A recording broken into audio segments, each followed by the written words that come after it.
Meus irmãos e minhas irmãs, paz e bem.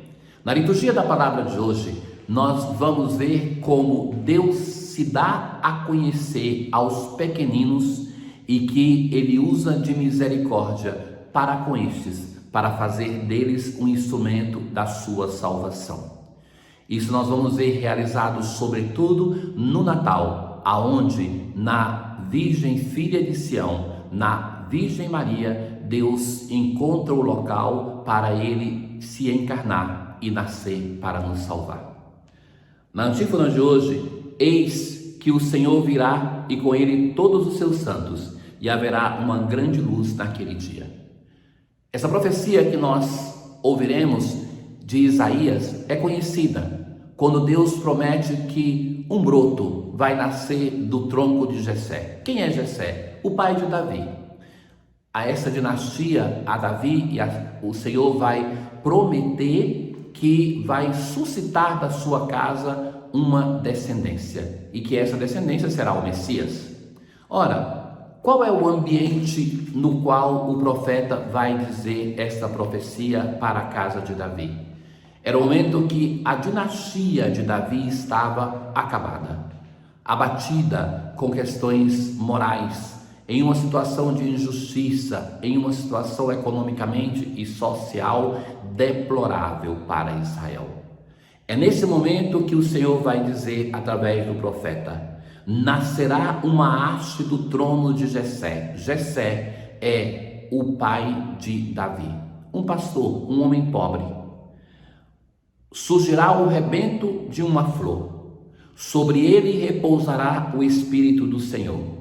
E aqui aparece uma relação dos dons desse Espírito: a sabedoria, discernimento, conselho, fortaleza, ciência, temor de Deus. No temor de Deus encontrará ele seu prazer. Mas olha, se nós formos ver a descendência de Davi, uma pessoa com tais dons, com tais qualidades, nós não encontraremos no Antigo Testamento. Por isso que os cristãos, ao ler essa profecia, identificaram que ela se realiza em nosso Senhor Jesus Cristo. Ele não nos julgará pelas aparências, trará justiça para os humildes, fustigará a terra com a força da sua palavra. Veja que belo a continuação desse texto: o lobo e o cordeiro viverão juntos e o leopardo deitar-se-á ao lado do cabrito. Bezerro e o leão juntos, a vaca e o urso, a criança de peito vai brincar em cima do buraco da cobra venenosa. Não haverá danos nem mortes por todo o meu santo monte. A raiz de Jessé se erguerá como um sinal entre os povos. A raiz de Jessé se erguerá como um sinal entre os povos. Para responder a esta leitura, o salmista faz uma oração pelo rei. Dai ao rei vossos poderes, Senhor Deus, vossa justiça ao descendente da realeza. Depois vai profetizar sobre o reinado deste personagem. Nos seus dias a justiça florirá, e grande paz até que a lua perca o brilho. Libertará o indigente que suplica, e o pobre ao qual ninguém quer ajudar. Seja bendito o seu nome para sempre, e que dure como o sol sua memória. Todos os povos serão nele abençoados, todas as gentes cantarão o seu louvor. É possível que o salmista esteja falando isso tudo e nós pensemos que se realiza tudo isso em um ser humano? Sim, em um ser humano, Jesus, mas um ser humano que tem uma natureza divina também. É o nosso Messias e Salvador, é nele que se realiza tudo aquilo que nós ouvimos na primeira leitura e que nós rezamos no Salmo responsorial de hoje. Eis que virá o nosso Deus com poder e majestade, e Ele há de iluminar os olhos dos seus servos. Eu lhe dizia que a chave de leitura da liturgia da palavra de hoje é a predileção de Deus de fazer-se conhecer pelos pequenos. E hoje, no Evangelho, nós nos encontramos com aquela oração mais longa de Jesus nos Evangelhos. É a narração lucana. e vai dizer assim: Jesus exultou no Espírito Santo e disse.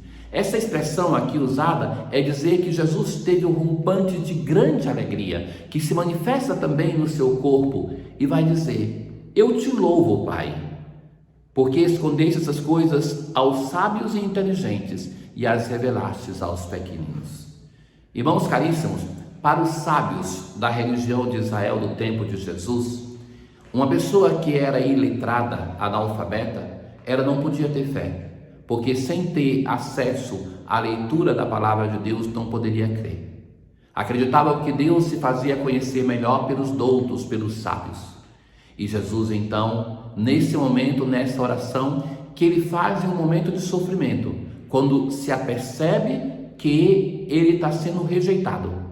E diante da rejeição dos grandes de Israel, ele vai diagnosticar, olhando os seus discípulos, as pessoas que estão ao redor, que são aqueles simples, aqueles que não têm cultura, não têm poder, não têm riqueza, que estão aderindo ao Evangelho. E por isso Jesus reza, louvando ao Pai. Olha que em geral nós somos capazes de louvar a Deus quando tudo está bem. Jesus o faz em um momento de dor, de sofrimento. Sim, Pai, porque assim foi do teu agrado. Ninguém conhece quem é o Filho a não ser o Pai.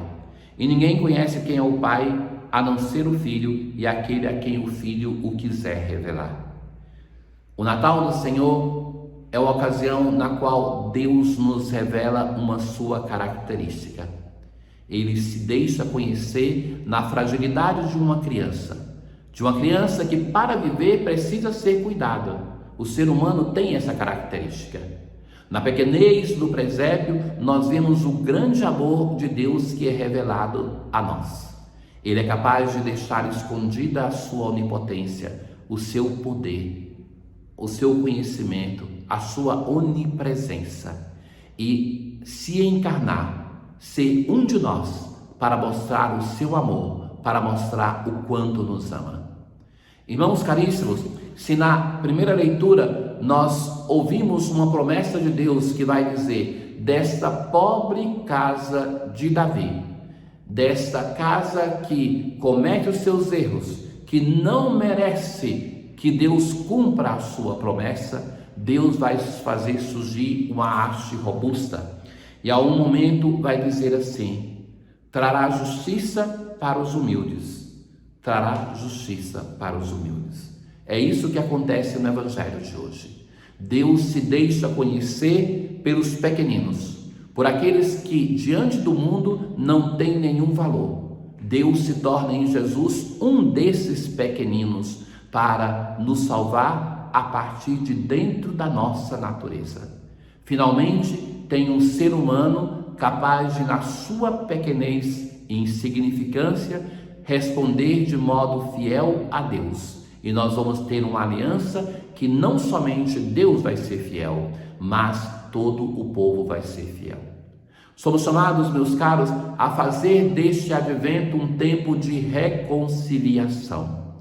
E a reconciliação se dá também no reconhecer um Deus que se manifesta nas coisas simples da nossa vida. Que aquilo que é contrário ao nosso modo de pensar é um momento também de buscar saber lidar com o diferente. O Espírito de Deus não suscita em nosso meio a igualdade, mas a unidade na diversidade. É o momento nesse advento, nos preparando para o Natal, de fazer um esforço de perdão, porque afinal nós no Pai Nosso rezamos pedindo que Deus nos perdoe como nós perdoamos. Nós ferimos pessoas durante esse tempo.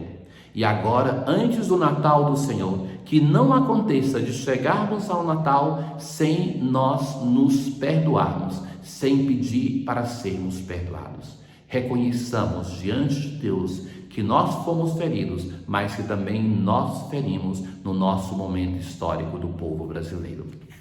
Na oração de hoje, sede propício, ó Deus, às nossas súplicas e auxiliai-nos em nossa tribulação. Consolados pela vinda do vosso Filho, sejamos purificados da antiga culpa. Tenham todos um bom dia. O Senhor esteja convosco, Ele está no meio de nós. Abençoe-vos o Deus Todo-Poderoso, o Pai, o Filho e o Espírito Santo. Paz.